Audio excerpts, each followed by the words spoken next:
The only final thing to do there is top dress it. So this is like a clay topsoil used for cricket pitches, and all I'm going to do is sprinkle it out over the surface as even as I can. Don't worry about a few lumps here and there.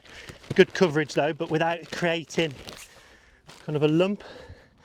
The whole point of the wicket is that it's flat, and I'm going to grab the lawn lute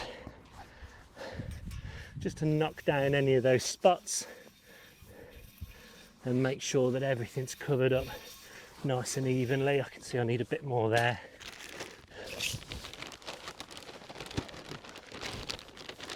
More there. And don't be shy with it, but just don't make sure you don't create like a hill.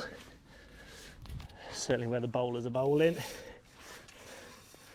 There we go, nice and flat. So that now is one end repaired. You can do that throughout the season, but you've got more favourable conditions as long as you keep it wet, or you can do it at the end of the season where it's definitely wet, but we have to try and keep it warm now. That's one end done, 13 left to go.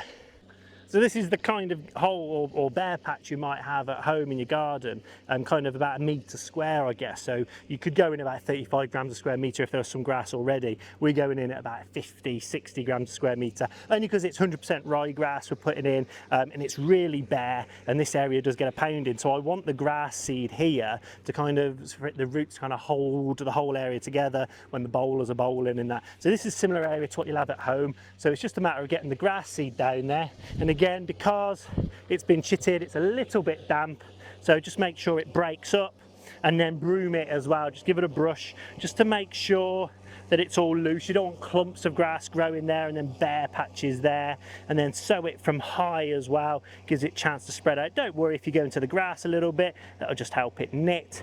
And then you can measure it out, weigh it out if you want to. I do it by eye because I know what 35, 50 grams a square metre kind of looks like now, but you get that down.